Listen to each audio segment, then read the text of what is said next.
Hello, guys. All right, we are back with Frindle.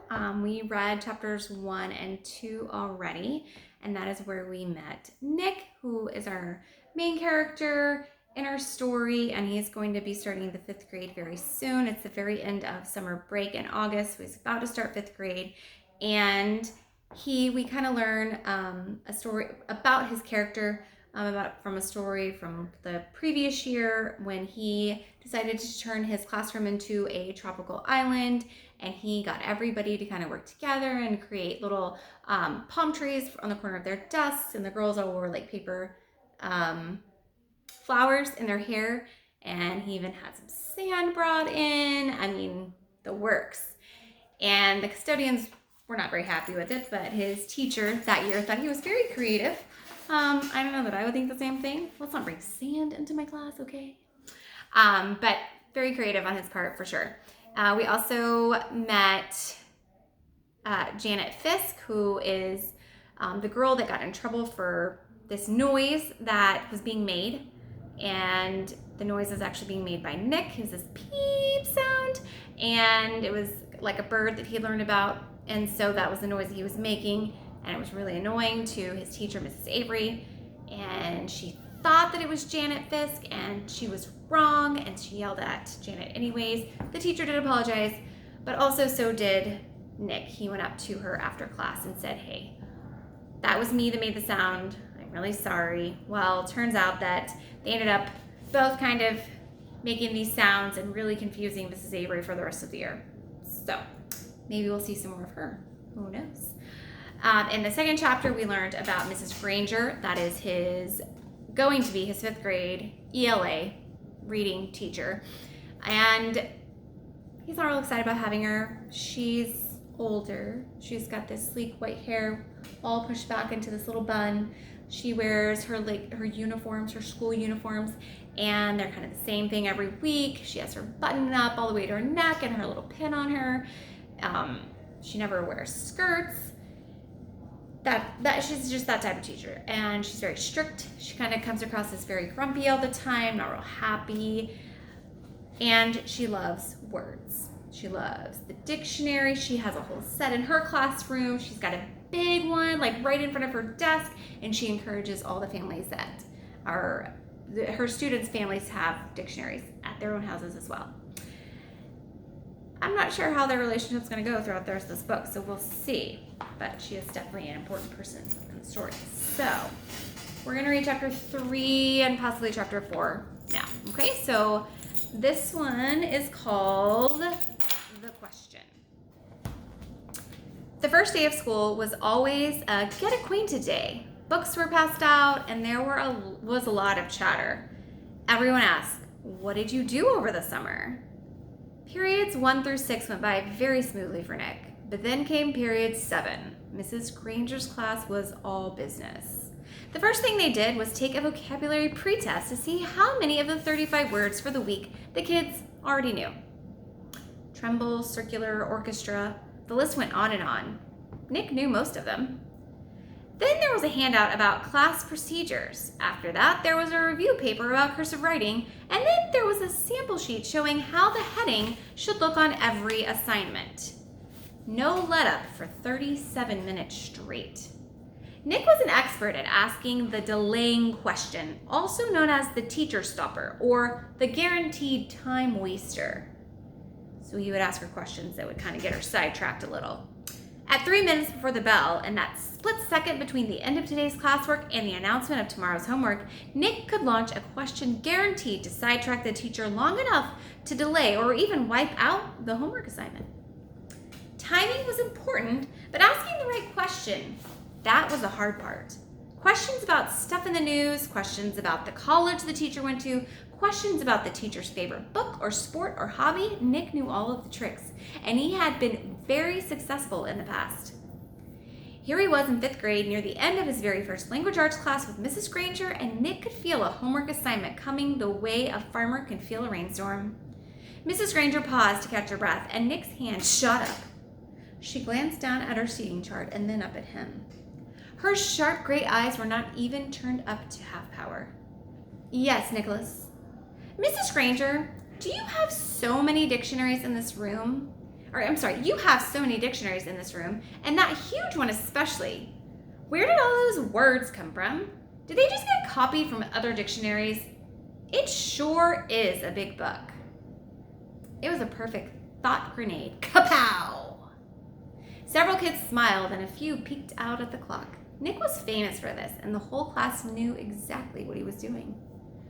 Unfortunately, so did Mrs. Granger. She hesitated a moment and gave Nick a smile that was just a little too sweet to be real. Her eyes were the color of a thundercloud. Why, what an interesting question, Nicholas. I could talk about that for hours, I bet. She glanced around the classroom. Do the rest of you want to know too? Everyone nodded. Oh, yes, we do. Very well then. Nicholas, will you do some research on that subject and give a little oral report to the class? If you find out the answer yourself, it will mean so much more than if I just told you. Please have your report ready for our next class. Backfired. Mrs. Granger smiled at him again, very sweetly. Then it was back to business. Now the homework for tomorrow can be found on page 12 of your Words Alive book. Nick barely heard the assignment. His heart was pounding. He felt small, very small. He could feel the tops of his ears glowing red, a complete shutdown, and an extra assignment, and probably a little black mark next to his name on the seating chart. Everything he had heard about this teacher was true. Don't mess around with the Lone Granger. Instead of the Lone Ranger, the Lone Granger. Haha. All right, that was chapter 3. Chapter 4. This one is called Word Detective. So remember, he's got that extra assignment. Finding out where all these words come from. So now he is a word detective. It was a beautiful September afternoon. Bright sun, cool breeze, blue sky. But not for Nick. Nick had to do a little report for the next day. Plus, copy all the definitions for 35 words. For Mrs. Granger. This was not the day or the way school was supposed to work. Not for Nick. There was a rule at Nick's house. Homework first. And that meant right after school.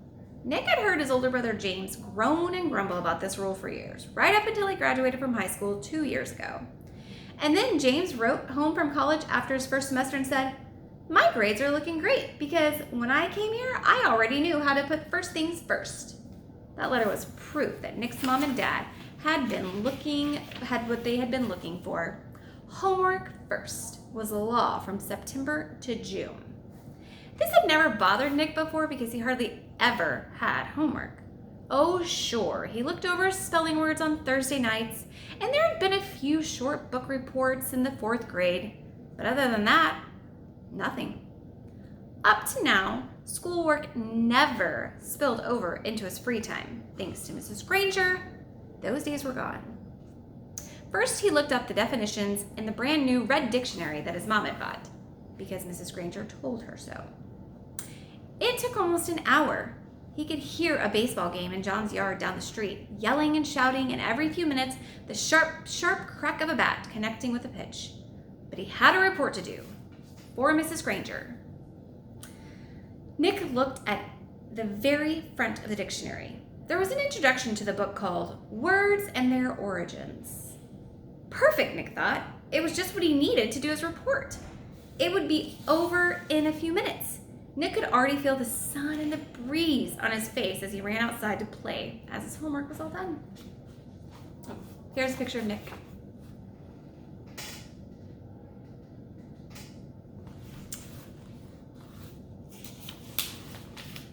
Then he read the first sentence from the introduction.